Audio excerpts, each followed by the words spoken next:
Hello, everyone. Welcome to another episode of the podcast. And I'm here with the boys. And I'm sure you listened to the previous one. This is just like a continuation of the debate. So just tune in. It's going to be like in 3 parts. So just follow through. Release everyone like every week. So you just follow through.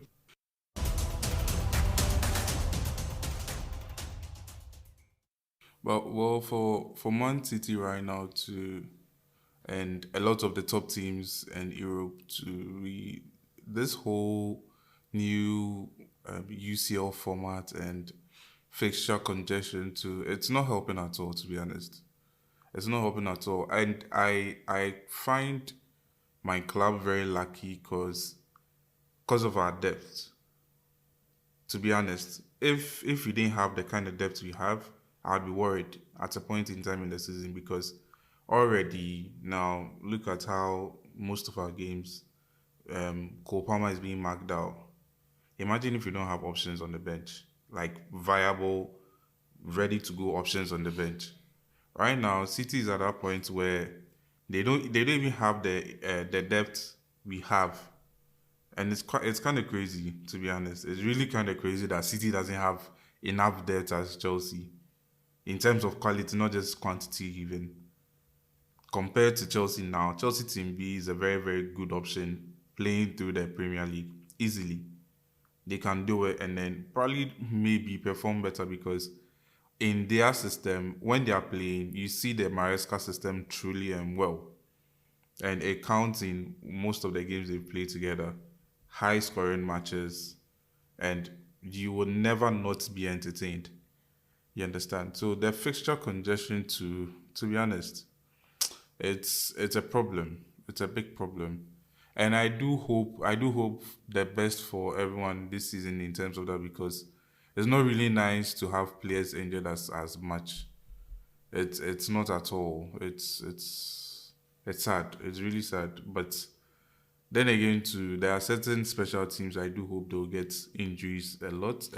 But the thing is, what you're saying about the new UCL format and the feature congestions and all, I still believe it's just early part of the season. And for most teams, you shouldn't use that as an excuse right now, but you can use that as an excuse during, let's say, January or February, when you have actually loaded in terms of fatigue. By January, right? By January, that fixture congestion would have reduced, because if you don't qualify, you know your stance. For the FA Cup, UCL, all those things. With the new feature, most likely you still be playing. But then because these you need players, about 24 teams to qualify. So these players played the Euros. These players played the Copa America just about 2 weeks or so before the season started. I'm saying these players, this Rodri who's having an ACL cover, how Lamine Yamal and all those players, Kopama and all, like they were all into those things. Giga was saying, Rodrigo of Madrid. Giga, I'm saying. So these players they had this chunk of matches last season. The season ended. They had just about. After that, they had about 2 or 3 weeks. Then they went to their national teams, prepare for Copa America, US and all those stuff. After 2 weeks, they're back for this preseason matches and all. Now to the season. No, I'll still disagree right now, because if you can't blame that on the new Champions League format. Seriously.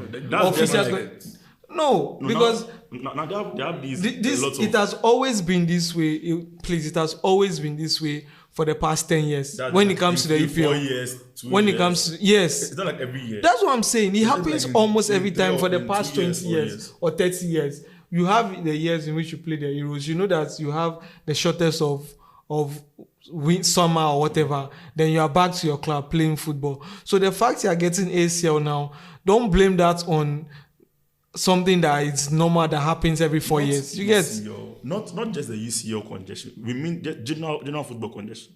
So now they are playing the Nations League, they are playing the Euros. Some are playing please. The Nations Leagues and the Euros are for at the normal times when you're supposed to be playing friendly games. Playing these games. No, you don't get what I'm saying. the international break, they didn't increase the number of international breaks, have they? Uh-huh. They've not. Uh-huh. The Nations League came as a result of let's stop playing useless friendly games and start playing a more something that will seem like a more competitive. That's it. See, the players actually have like less than a month to rest in the whole year. From January to December, they have about a month to rest.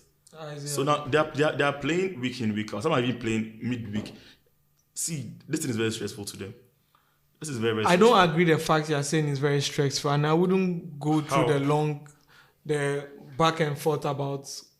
I'm just saying right now, a lot of coaches want to use that as a form of excuse for having a poor form of run. I'm saying Pep cannot use that as an excuse to say this is the reason why we're having a poor run of form. No. Because it's something that has always been happening.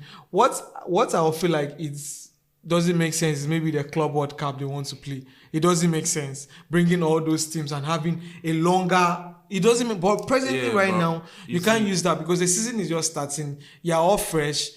Forget. They're not fresh. Most of them are fresh.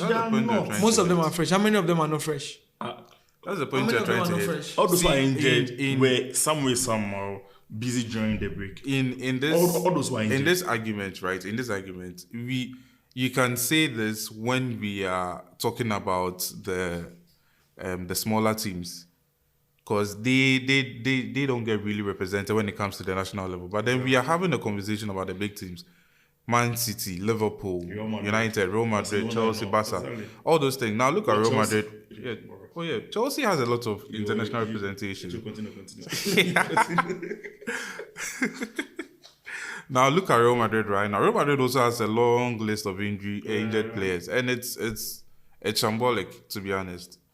If anything at all, football has to just go back to the way it was. It was much simpler, and these days the way it was. The way it was, yeah. The way it was. No. Let me. Just tell me the way it was in 30 seconds. The way it was that in a year you get about just one major international competition. Wait, relax. Sorry, I need you to just tell me how it was in like 30 seconds. Yeah, and I'm saying the way it was, right? You get at least one or at most one international competition within the year, and that's on the national level. Sometimes in a year you don't even get one, but now it's like how is it now? No. Right now you're getting. We had that 4 years, so. Yeah. But it's gotten in such a way that these things are starting to clash. You understand? Now the Nations League is also a whole other competition on its own. Oh no! It's something I don't even want to, seriously. I don't even want to use the Nations League as an excuse because listen. Something the Nations League, the Nations League is in there to stop unnecessary friendlies. So if you take off the Nations League, they are friendlies, and no need for that too. Yeah, so meaning you are saying no. The point is, my point is, they have actually not added more international breaks. That's what I want you to know. They have not. They have. It's the same standard.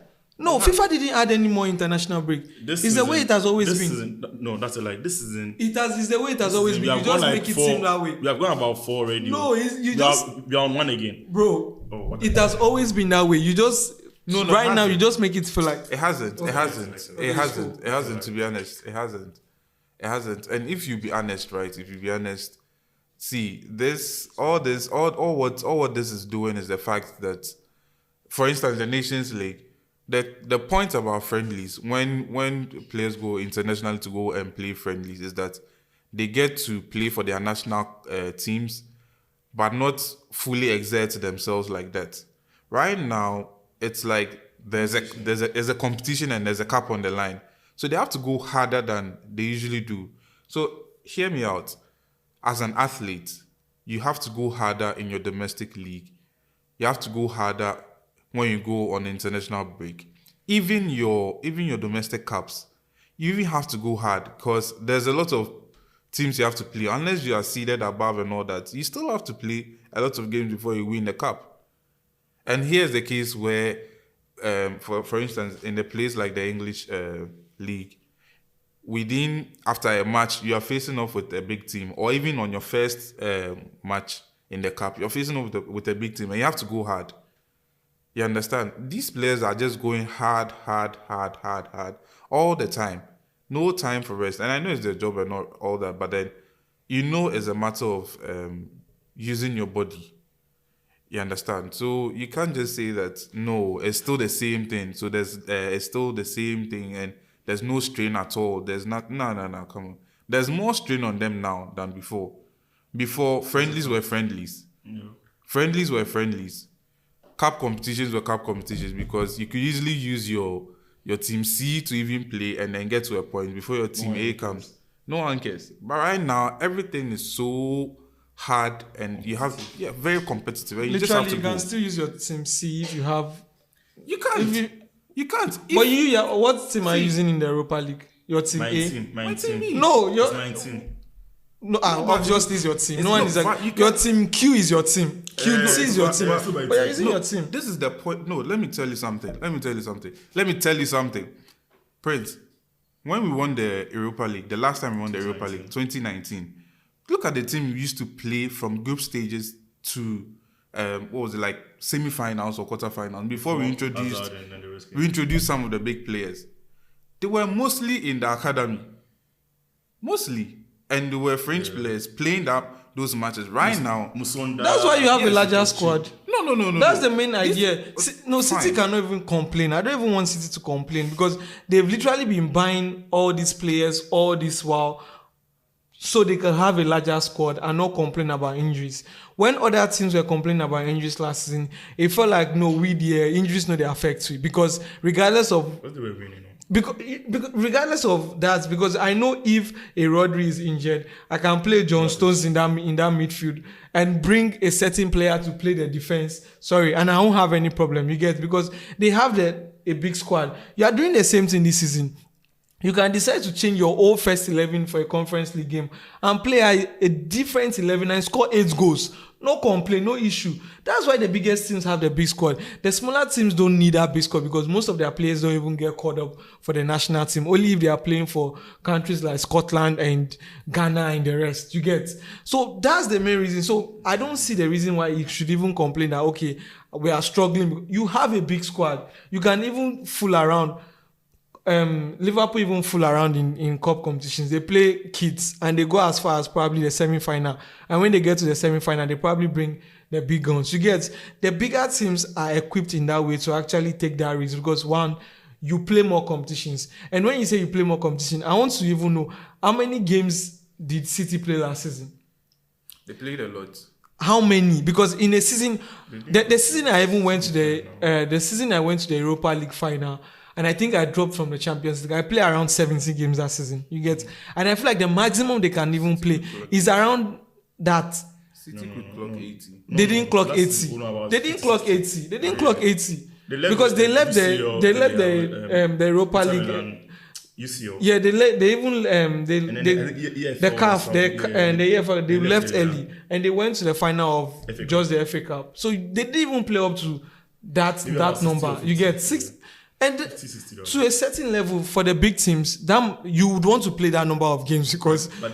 But then these same players actually play this number of games. Mind you, they're also playing this... they're playing for their countries during the same period. Then now they are done with this thing. Then they go back, they have 2 weeks of break. Then they are back to a very competitive competition. Do you get I get what you're saying. And I keep saying... they come for pre-season. Nana, most of I them get what miss you're pre-season. saying. Do you know that? Most of them miss pre-season. Nana, I get what you're saying. Then they come back and they start the season. I absolutely get what I'm saying. But I'm saying this thing happens once in 4 years, right? This particular one, once in 2 years. Copa America, yes. Maybe in 2 years. What a fucking competition. And AFCON. Don't forget AFCON. Yeah, AFCON to 2 years. Every 2 years. AFCON right now doesn't even have January, February. I think the next one is in January, right? Yeah. And it right now is it next December. You see, right now, the competition. We are not correct. I think most of this started Most of this started from the Qatar World Cup. I think that's where a lot of these come. One of the things was the COVID, not from COVID time. From COVID, yeah. So it's messed up the calendar a lot. And Qatar was because of their weather situation. So it was like they had to put it in December, and that messed up a lot. a lot for everyone, because I think we're supposed to play AFCON even that January, but we had to put it off. 2019 January. Yeah, we had to put it off. But was it not the same season, or was it last season they ended the league earlier than expected, or was it that same year? Because one of the time they ended the league earlier because I think it started early. I think it was probably I think it started early because of that. The last one. Messi one, 2022. Yeah. They kind of ended the league early, or they started it early just to. I I think they started earlier. Yeah. I think that one played the World Cup June, July. So they had to end the season earlier. Yeah, like I think May or late April. I think that was the Russia. What? Russia. Yeah, Russia. They had to do that. So, well. Was it Russia? Last year was in Qatar. Or... The last one was in Qatar. Before Qatar was Russia. Yeah. Right? Yeah. So they had to do that just because of that. So, I just feel like the big teams, to a certain way, use your squad now. That's just to me. There's no point making players rot on the bench when just use your squad. No, but then if you say use your squad, let's say a team like United, and then a player like Mazraoui. I've seen this guy play each and every match for United. Either Europa or whatever, he's still in there playing. No, I think the best player to use is Dalot, because he's always playing every competition. Mazraoui has even been rested this season. This season? Yeah, he has been rested. Which match? He didn't start, I think one of the... so just one of it? One or two games. You get? Yeah. Wasn't he injured? I don't know, this guy is very injury prone. Oh, no. From his time the one he had, the heart issue problem. That was before that, he sat out one. So what I'm saying now, we all know the issue of Mazraoui with this issue of health and injury. And then he's here playing at the top level in the EPL. And then playing Europa, which is also not a very bad competition to play in. Week in, week out. Sometimes he plays midweek, plays weekend and all those stuff. So this guy is guaranteed injury this season. Yeah. That's a fact. At a point, this guy will get injured. You have a player like your centre back, the left guy, Lisandro Martinez. He's guaranteed injury this season. My players, Fofana, Reece James, they're all guaranteed injuries this season. Wait, they are guaranteed injury not because we don't have a squad, though. Because they are playing more matches. No. Please, you can't even say because they are playing more matches. You could put a player on the bench and you'll get injured. I'll give you a perfect example. Forget Messi Mount. Luke Shaw is there. He can just be walking from his room, to the toilet and gets injured and be out for 3 months. So that's not even an excuse. Whether you play or not. Dalot literally played almost every game for us last season, and he was fully fit. Bruno Fernandes, another player, he played like almost every game. He was fit. So sometimes the player itself is also part. This thing, because if you can't remember, there was one player at Chelsea, Eden Hazard, who hardly got injured. Yeah. He was playing week in, week out on that club country and everything. We also saw what happened when he moved to Real Madrid, because the injury had piled up. We saw this guy too. Caesar, forget Mason. Even Aspilicueta.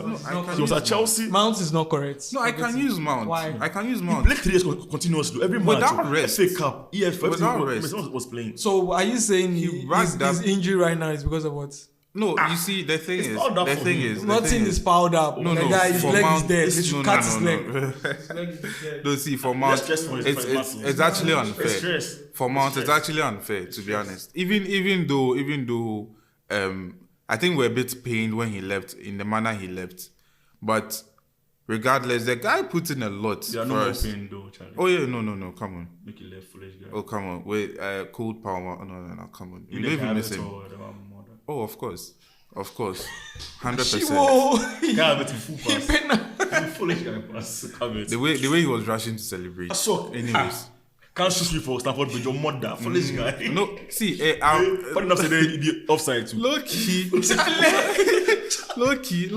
The boys really mean after. The boys mean afterwards. They just bullied him. They literally wanted to get him. You see that match. I don't think I would have really minded if we lost the match, because their reaction to what Havertz did was it reminded me of old Chelsea. Charlie. They didn't let him go one bit. That's a topic for another day. Even Reece James came in and then gave him body like he no meet him before. Bro, I know one of the funny me is he did this guy for Fana. They can feel like say they're not be teammates last 2 seasons. So and no one knows you again though. Right now you turn enemy number one. Yeah, it's like and you see, it's all about the disrespect, to be honest. Because after the match, you saw a lot of the players like talking to Jorginho like was normal. Well, where did he go wrong? Where did he go wrong? No, he felt like his tweets. I think his tweets and then his interviews after he had left Chelsea. Yeah. And then last season too, he scored us at the bridge 2 goals and then he celebrated like he's been out. Come on, bridge too, bro. I feel like the fans didn't really appreciate him. We did. He felt that we did. The fans actually appreciated him. It was maybe the board or like the internal members who did it. Because it was a new ownership, they wanted to flash out the old guns, and they did it in a very bad way. So if you have an issue with them, that's fine. But with the fans, what are you saying? Because if I think every Chelsea fan he would have for that UCL for that UCL goal he scored. If Chelsea fans don't remember anything about Havertz, just that goal, because it was very pivotal. And to be honest, his performance during that UCL was just massive. See, you be lie, you know be massive. I they told you say, yo, Kai Havertz and see, yo, he be scam. See that guy, the whole UCL, he scored 1 goal. The whole UCL, he scored 1 goal. Then that's the most important goal of the season. So then fine with the bar. But then nobody told me say you played this matches. So we had a Pulisic, we had a Messi match. Timo Werner, who was doing very well more than you. We had a Kante. Don't you know who had a Ballon d'Or shout at the end of the season? They are telling me Kai Havertz because he scored 1 goal and they said go, you vex. Who the fuck you be? Hey, you're like Kai Havertz. See, we do how we switch safe. See, this matter before talking better because that guy, there's something wrong with him. And to be honest, Arsenal fans feel like Chelsea fans are pained because he's doing certain things and no, come on, no. If anything, right? If it were the case where Havertz had led Arsenal to a league or something very big or a UCL or something. But the guy Buki do, you say he scored like 13 goals last season for EPL. Oh yeah, he can't already score like 6 goals. Oh yeah, well, last season, we know vex. We no vex at all. We no vex at all. I think they didn't properly utilize him, especially this guy. They profile him for 9, they profile him for 10 for the right wing. Nothing. This guy was not just working with Thomas Tuchel and Lampard or whatever. It didn't work with him. I think you know they are different kind of players. No, if anything, no. Even before Tuchel. See, let me tell you, with Tuchel, you can say the UCL time. He was scoring the odd goals in between. But he wasn't. Not even the UCL time. After UCL. Against Real Madrid. Yeah. No, you could pick. Yeah. I'm saying you could pick games and say he did well, but it wasn't the Havertz you say, for example, you bought from Bayer Leverkusen. No. You get, he was a player that could do it. He never has more. You get, he never attained that. Yeah. See, even that issue. I think in that regard, the one that really helped him was me, who was trying to get him to play like that, like Leverkusen Havertz, was probably Lampard. Because when he came, he just fixed him at the 10, playing Ziyech on free roll, do what you want. But still, guy wasn't hitting it. He was like, okay, let's try 9. See. To be fair, what? I think there was a month. I think that month or so, he was very good. When I was actually playing that 10 role, where he had this TikTok guy that came back. Lukaku. So he had this place and he was actually doing very well. Just for a very short stint, like a month or so. Then came. That's all. No. That was when Lukaku came. That was 21 or 22. I'm talking about when he came fresh. When he came fresh under Lampard. Yeah, they used to before. But that was Lukaku was but Lukaku wasn't there. After. Yeah, I'm saying when he came fresh. Under Lampard. And he gave him that free roll to do whatever he could. But he couldn't, He couldn't. And you see, since then, it was always the question of where is Kai Havertz good at? What's his position? You